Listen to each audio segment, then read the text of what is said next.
ਹੁਣ ਆਪਾਂ ਐਡਜਸੈਂਟ ਐਂਗਲ ਦੀ ਗੱਲ ਕਰਾਂਗੇ। ਠੀਕ ਹੈ, ਇਹ ਗੱਲ ਕਰਨ ਤੋਂ ਪਹਿਲਾਂ ਮੈਂ ਤੁਹਾਨੂੰ ਦੱਸ ਦਵਾਂ ਕਿ ਬੱਚਿਓ ਵੇਖੋ ਤੁਹਾਡੀ 7th ਕਲਾਸ, ਠੀਕ ਹੈ, ਇਹੋ ਚੈਪਟਰ 7th ਕਲਾਸ 'ਚ ਆ ਤੇ ਇਹੋ ਹੀ ਚੈਪਟਰ 9th ਕਲਾਸ 'ਚ ਆ। ਠੀਕ ਹੈ, ਜੇ ਤੁਸੀਂ ਹੁਣ 7ਵੀਂ ਕਲਾਸ ਦੇ ਵਿੱਚ ਚੰਗੀ ਤਰ੍ਹਾਂ ਧਿਆਨ ਦੇ ਲੋਗੇ ਤੇ 9th ਕਲਾਸ 'ਚ ਵੀ ਤੁਹਾਨੂੰ ਇਹ ਆਪਣੇ ਆਪ ਹੀ ਆ ਜਾਣਾ ਹੈਗਾ, ਕਿਉਂਕਿ ਸੇਮ ਜੋ ਡੈਫੀਨੇਸ਼ਨਾਂ 7th ਕਲਾਸ 'ਚ ਆ ਉਹ ਹੀ ਡੈਫੀਨੇਸ਼ਨਾਂ 9th ਕਲਾਸ ਦੇ ਵਿੱਚ ਆ। ਸੋ ਚੈਪਟਰ ਜੋ ਟਫ ਆ, ਲੇਕਿਨ ਮੈਂ ਬੜੇ ਆਰਾਮ ਦੇ ਨਾਲ ਇੱਕ ਇੱਕ ਸਟੈਪ ਤੁਹਾਨੂੰ ਸਮਝਾਵਾਂਗੀ ਜਿਹਦੇ ਨਾਲ ਚੈਪਟਰ ਤੁਹਾਡਾ ਆਸਾਨ ਹੋ ਜੇ। ਹਾਂਜੀ, ਦੇਖੋ ਐਡਜਸਟੈਂਟ ਐਂਗਲ ਕੀ ਆ।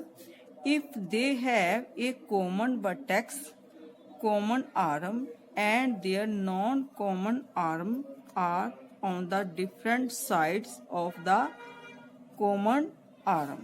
ਹਾਂਜੀ, ਮਤਲਬ ਇਹਦਾ ਕੀ ਹੋਇਆ ਵਾ, ਕਹਿੰਦਾ ਐਡਜਸਟੈਂਟ ਐਂਗਲ ਕਿਹਨੂੰ ਕਹਿੰਦੇ ਆ, ਜਿਹਦਾ ਕਾਮਨ ਵਰਟੈਕਸ ਹੋਵੇ। ਹਾਂਜੀ, ਵਰਟੈਕਸ ਤੁਹਾਨੂੰ ਮੈਂ ਸਟਾਰਟ ਤੇ ਦੱਸਿਆ ਹੀ ਵਰਟੈਕਸ ਕਿਹਨੂੰ ਬੋਲਦੇ ਆ, ਹਨਾ, ਆ ਵਰਟੈਕਸ ਆ। ਠੀਕ ਹੈ, ਹੁਣ ਵੇਖੋ ਬੱਚੇ ਦੋ ਐਂਗਲ ਬਣਦੇ ਆ, ਦਿਸ ਔਰ ਦਿਸ। ਠੀਕ ਹੈ, ਇਹਨਾਂ ਦੋਵਾਂ ਦਾ ਜਿਹੜਾ ਵਾ ਵਰਟੈਕਸ ਸੇਮ ਬੀ ਆ। ਠੀਕ ਹੈ, ਤੇ ਕਾਮਨ ਆਰਮ, ਕਾਮਨ ਆਰਮ ਸਾਂਝੀ ਆਰਮ। ਹੁਣ ਜਦੋਂ ਇਹ ਐਂਗਲ ਬਣਿਆ ਤੇ ਇਹ ਐਂਗਲ ਬਣਿਆ, ਇਹਨਾਂ ਦੋਨਾਂ ਦੀ ਆ ਜਿਹੜੀ ਆ ਕਾਮਨ ਜਿਹੜੀ ਆ ਆਰਮ ਆ, ਮਤਲਬ ਕਿ ਇਹ ਇਸ ਐਂਗਲ 'ਚ ਵੀ ਆ ਰਹੀ ਆ ਔਰ ਇੱਧਰ ਵੀ ਆ ਰਹੀ ਆ। ਠੀਕ, ਐਂਡ ਦੇ ਨॉन ਕਾਮਨ ਆਰਮ, ਜਿਹੜੇ ਨॉन ਕਾਮਨ ਆਰਮ ਆ, ਨॉन ਕਾਮਨ ਆਰਮ ਕਿਹੜੀ ਆ, BC ਤੇ BA। ਠੀਕ ਆ, ਉਹ ਕਹਿੰਦਾ ਜਿਹੜੀ ਆ ਸਾਂਝੀਆਂ ਨਹੀਂ ਆ, ਉਹ ਕਿੱਥੇ ਆ ਫਿਰ, ਔਨ ਦਾ ਡਿਫਰੈਂਟ ਸਾਈਡ, ਉਹ ਵੱਖ-ਵੱਖ ਸਾਈਡ ਤੇ ਕਾਮਨ ਆਰਮ ਦੇ। ਜਿਹੜੀ ਕਾਮਨ ਆਰਮ ਨਾ ਉਹਦੇ ਡਿਫਰੈਂਟ ਸਾਈਡ ਤੇ, ਮਤਲਬ ਕਿ ਇੱਕ ਇੱਧਰ ਆ ਇੱਕ ਉੱਧਰ ਆ, ਇਹਨੂੰ ਬੋਲਦੇ ਆ ਐਡਜਸਟੈਂਟ ਐਂਗਲ। ਠੀਕ ਬੱਚਿਓ, ਹਾਂਜੀ, ਜਿਸ ਆ ਵੇਖੋ ਮੈਂ ਲਿਖਤਾ angle ABD and angle DBC are adjacent angle. ਠੀਕ ਹੈ ਬੱਚਿਓ, ਹੁਣ ਮੈਂ ਤੁਹਾਨੂੰ ਇਸ ਤੋਂ ਬਾਅਦ ਦੱਸੂਗੀ ਲੀਨੀਅਰ ਪੇਅਰ ਐਂਗਲ। ਠੀਕ ਹੈ, ਹਾਂਜੀ, ਉਹਦੇ ਵਿੱਚ ਤੇ ਇਹਦੇ ਵਿੱਚ ਬਹੁਤ ਥੋੜਾ ਜਿਹਾ ਹੀ ਫਰਕ ਆ। ਠੀਕ ਹੈ, ਉਹਦੇ 'ਚ ਵੀ ਦੋ ਹੀ ਐਂਗਲ ਹੁੰਦੇ ਆ ਲਾਗਵੇਂ। ਠੀਕ ਹੈ, ਮਤਲਬ ਉਹ ਵੀ ਜਿੱਦਾਂ ਇਹਦੇ ਲਾਗੇ ਆ, ਉਹ ਵੀ ਲਾਗੇ ਹੀ ਹੋਣਗੇ। ਠੀਕ ਹੈ, ਉਹਦੇ ਵਿੱਚ ਵੀ ਕਾਮਨ ਵਰਟੈਕਸ ਹੋਊਗਾ, ਉਹ 'ਚ ਵੀ ਕਾਮਨ ਆਰਮ ਹੋਊਗੀ। ਫਰਕ ਕਿੱਥੇ ਆਊਗਾ, ਉਹਦੇ 'ਚ ਵੀ ਕਾਮਨ ਵਰਟੈਕਸ ਹੋਣਾ, ਕਾਮਨ ਆਰਮ ਹੋਣੀ ਆ, ਤੇ ਫਰਕ ਕਿਹੜਾ ਨਾ ਤੀਸਰੀ ਲਾਈਨ 'ਚ ਹੋਣਾ। ਇੱਥੇ ਉਹਨੇ ਕਿਹਾ ਡਿਫਰੈਂਟ ਸਾਈਡ ਤੇ ਹੋਣਗੇ ਨਾ, ਤੇ ਉਹ ਲੀਨੀਅਰ ਪੇਅਰ 'ਚ ਵੀ ਡਿਫਰੈਂਟ ਸਾਈਡ, ਕਾਮਨ ਆਰਮ ਦੇ ਡਿਫਰੈਂਟ ਸਾਈਡ ਤੇ ਹੀ ਹੋਣਗੀ ਹੈ ਦੂਜੀ ਆਰਮ। ਠੀਕ ਆ, ਪਰ ਉਹ ਆਰਮ ਕਿਸ ਤਰ੍ਹਾਂ ਹੋਊਗੀ, ਓਪੋਜ਼ਿਟ ਹੋਣਗੀਆਂ, ਮਤਲਬ ਜੇ ਇੱਕ ਇੱਧਰ ਆ ਤੇ ਦੂਜੀ ਇੱਧਰ ਹੋਊਗੀ, ਬਸ ਇੰਨਾ ਕੁ ਫਰਕ ਆ। ਮੈਂ ਅੱਗੇ ਫਿਰ ਤੁਹਾਨੂੰ ਰਿਪੀਟ ਕਰਾਂਗੀ। ਹਾਂਜੀ ਬੱਚਿਓ, ਲੀਨੀਅਰ ਪੇਅਰ ਐਂਗਲ। ਠੀਕ ਆ, ਇਹ linear pair is a pair of adjacent angle. ਮੈਂ ਤੁਹਾਨੂੰ ਪਿੱਛੇ ਗੱਲ ਕਰਤੀ ਵੀ ਹੈਗਾ ਵੀ ਐਡਜਸਟਡ ਐਂਗਲ ਹੀ ਆ। ਇਹ 'ਚ ਫਰਕ ਹੈ whose non common sides are opposite side. ਠੀਕ ਹੈ, ਇਹ ਕੀ ਆ, ਓਪੋਜ਼ਿਟ ਸਾਈਡ ਤੇ ਆ। ਵੇਖੋ ਬੱਚਿਓ, ਆ ਵੇਖੋ ਇੱਥੇ ਵੀ ਐਂਗਲ ਉਹੀ ਬਣਦੇ ਆ, ABD ਤੇ DBC।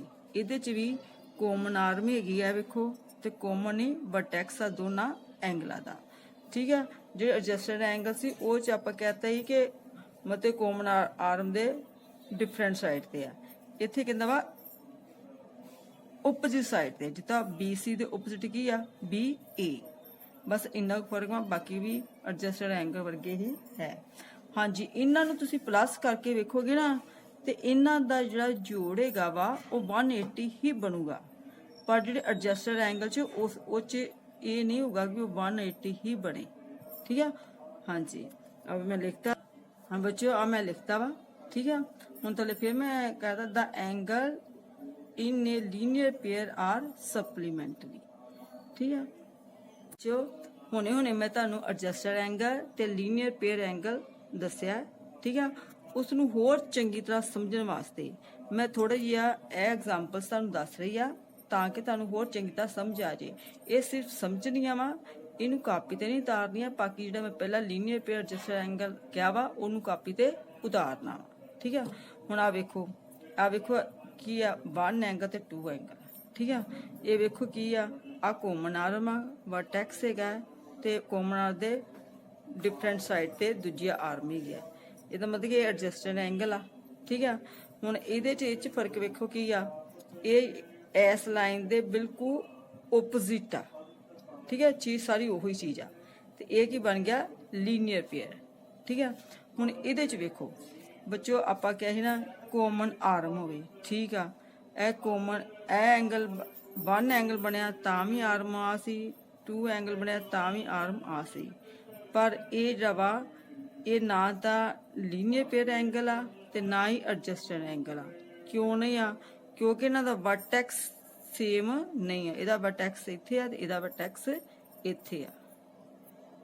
ਹਾਂਜੀ ਬੱਚਿਓ, ਮੈਂ ਹੋਰ ਤੁਹਾਨੂੰ ਐਗਜ਼ਾਮਪਲ ਲੈ ਕੇ ਕਲੀਅਰ ਕਰ ਦਿੰਦੀ ਆ। ਕਈ ਵਾਰ ਆਪਣੀ ਲਾਈਫ ਦੇ ਵਿੱਚ ਸਾਹਮਣੇ ਚੀਜ਼ਾਂ ਪਈਆਂ ਹੁੰਦੀਆਂ ਪਰ ਆਪਾਂ ਧਿਆਨ ਹੀ ਨਹੀਂ ਕਰਦੇ ਵੀ ਉਹ ਕਿਹੜੇ ਐਂਗਲ ਬਣਾਉਂਦੀ ਆ। ਫਾਰ ਐਗਜ਼ਾਮਪਲ ਦਿਸ। ਠੀਕ ਆ, ਇਹ ਵੈਜੀਟੇਬਲ ਚੌਪਿੰਗ ਬੋਰਡ ਹੈਗਾ। ਠੀਕ ਆ, ਜਿਸ ਤਰ੍ਹਾਂ ਤੁਸੀਂ ਅੱਜ ਕੱਲ੍ਹ ਵੇਂਦੇ ਜੋ ਅੰਬ ਕੱਟਣ ਵਾਲਾ ਹੁੰਦਾ ਵਾ। ਠੀਕ ਆ, ਇਹਦੇ ਵਿੱਚ ਕੀ ਆ ਵੇਖੋ, ਹੁਣ ਇਹ ਜਿਹੜਾ ਵਾ ਵਰਟੈਕਸ ਆ, ਇੱਧਰ ਇੱਕ ਰੇਜ ਆ ਰਹੀ ਆ, ਇੱਥੋਂ ਇੱਧਰ ਇੱਕ ਰੇਜ ਆ ਰਹੀ ਆ, ਤੇ ਇਹ 2 ਐਂਗਲ ਬਣਦੇ ਆ, ਦਿਸ ਔਰ ਦਿਸ।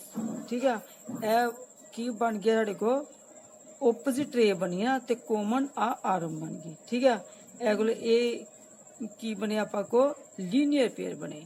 ਇਸ ਤਰ੍ਹਾਂ ਆਪਾਂ ਵੇਂਦੇ ਆ ਪੈਨ ਸਟੈਂਡ ਵੇਂਦੇ ਆ।